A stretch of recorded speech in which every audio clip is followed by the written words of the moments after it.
Hello दोस्तों, welcome to SP classes. SP classes में आपका स्वागत है। मैं अंकित सर आपके सामने इंटरव्यू के एपिसोड के अगले कड़ी में मैं आपका दीपक सर से मिलवाना चाह रहा हूं, जो बिहार से सीजीएल क्वालिफाइड है और इस समय बीपाट गया में ट्रेनिंग कर रहे हैं। ये अपना मेहनत से, अपने काफ़ी कड़ी मेहनत से बिहार से सीजीएल को क्वालिफाई किए हैं और अपने सफ़र में, अपने सक्सेस के सफ़र में ये किस किस स्ट्रेटजी को फॉलो किए हैं और कैसे फॉलो किए हैं, वो सारा कुछ ये बताएंगे। तो दीपक सर, आपकी आवाज़ प्लीज। Thank you.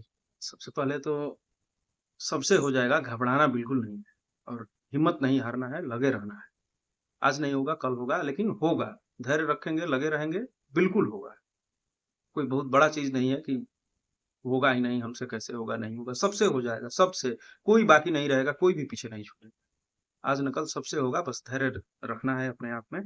और बाकी सिलेबस तो आप लोगों को पता है ही, सीजीएल का हो या इंटर स्तरीय हो, दोनों का सिलेबस सेम ही है। और पैटर्न भी सारा कुछ सेम ही है। थोड़ा-सा क्वेश्चन अप डाउन हो सकता है, बाकी सब कुछ सेम है। वही जीएस में करंट अफेयर्स का 5-6 क्वेश्चन रहेगा, तो मुश्किल 7 रहेगा। ज़्यादा फोकस उसमें आपको साइंस पे करना है।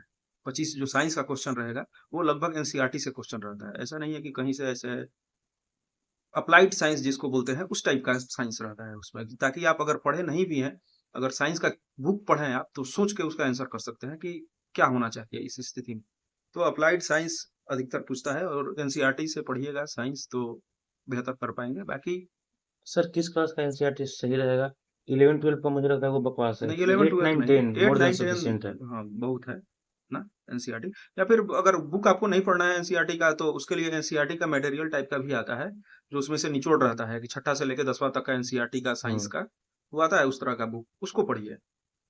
और बाकी स्पीडी स्पीडी और लुसेंट, तो ये तो बेसिक बुक है, इसको तो पढ़ ही जाना है। इसके लिए हम नहीं कहेंगे कि आप मत पढ़िए या उसमें कुछ नहीं है, वो तो बेसिक, उसको तो याद कर जाना है। और याद करने का मतलब ये कि हम पढ़ गए किताब स्पीडी अगर सामान्य अध्ययन, तो हम दे देंगे किताब की, ये किताब रहा, इसको हम पढ़ गए, और अब आप इसमें से जहां से अच्छा लगे आपको हमसे पूछिए।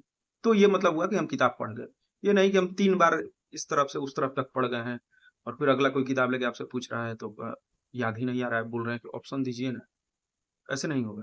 पढ़ जाने का मतलब है कि किताब दे दिए कि हाँ, तो समझ में आएगा कि हम पढ़ गए।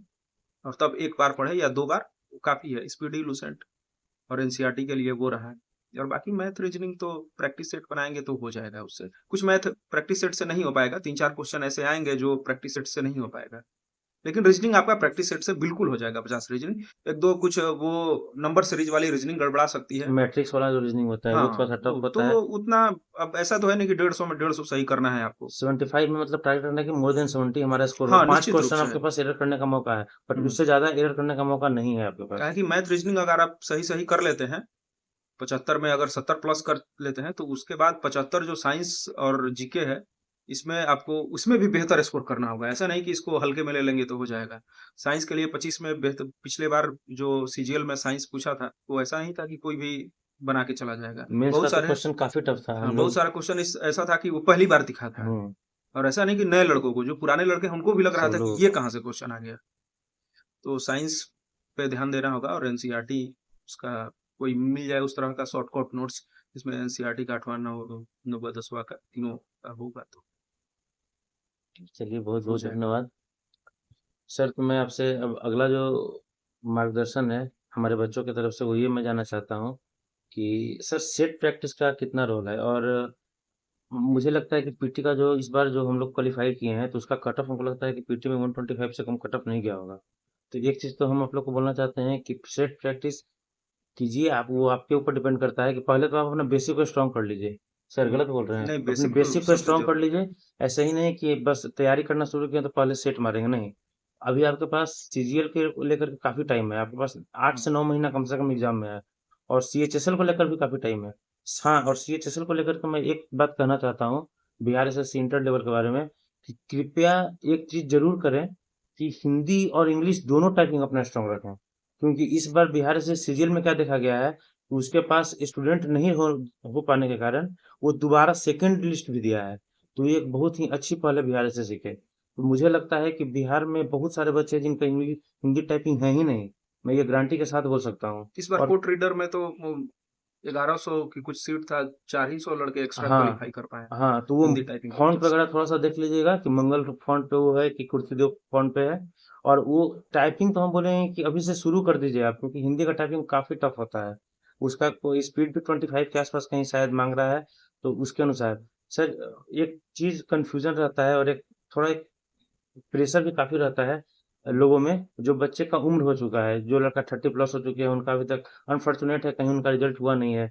वो समाज में भी वो मतलब प्रेशर के झेल रहे हैं, अपने गार्जियन से भी प्रेशर झेल रहे हैं, शादी वगैरह नहीं हो पा रहा है। तो सर उनके लिए आप क्या बताना चाहते हैं? उनके लिए कुछ बताइए। उनके लिए बताने लायक तो कुछ है नहीं, वो तो खुद एक्सपीरियंस हो गया है उन लोगों को। सबसे बस यही है कि धीरज बना के रखना है, और ये अंतिम दौर चल रहा है। बस इसको झेल जाएँगे और हो जाएगा। यहाँ से पीछे नहीं हटना है, यहाँ से पीछे हटने का मतलब है कि आपका पीछे बैकलॉग जितना किया कराया है, सब पे पानी फिर जाएगा। हुँ, तो यहाँ से हिम्मत नहीं हारना है, भले कोई कुछ भी बोले, कोई घर से भी अगर बोल रहा है कि आ जाओ, नहीं हो पाएगा, कोई कुछ भी, सारे दोस्त लोग का हो गया है, हम ही 1-2 लोग ऐसे हैं कि बचे हैं, हम लोग का नहीं हो पा रहा है, ऐसे-वैसे, ये सब बातें मन में ख्याल में आएगी, लेकिन इस सब से ओवरकम करना है और ये मानना है कि इस बार हो ही जाएगा। और इस बार सर मौका भी काफ़ी अच्छा है, 13,000 के बिल्कुल, आस-पास वैकेंसी इंटर लेवल में है। हिम्मत और नहीं हारना है और अपना। अभी तो हम मुझे लगता है कि बिहार में मतलब वैकेंसी का एक बाढ़-सा आ गया है। हुँ, तो उसका एक फ़ायदा उठाना है और आगे चलते रहना है, निरंतर प्रयास करते रहना है। और हम भी अपना मार्गदर्शन मतलब अपने चैनल के थ्रू आपको जो स्टैटिक पोर्शन या मैथ्स हो गया, आपको जो भी प्रॉब्लम होगा आप अपना कमेंट कीजिए। उस पे हम कंप्लीट वीडियो आपको बना करके दे देंगे। और बिहार एसएससी इस इंटर लेवल के लिए एक मैं भी वीडियो लाने वाला हूँ। वो पता मैं कर करके इंटरनल सोर्स से मैं पता करूंगा और क्या एग्जाम का है, एग्जाम कब होने वाला है। उसके बाद मैं फिर से आपको पास फिर से दस्तक दूंगा। सर दीपक सर बहुत बहुत धन्यवाद आप अपने बहुमूल्य समय के लिए। और फिर से हम आते हैं नए एपिसोड के साथ, नए लोगों के साथ। शुभ रात्रि, गुड नाइट, बाय बाय, और अपने हेल्थ का ख्याल रखें। Good night.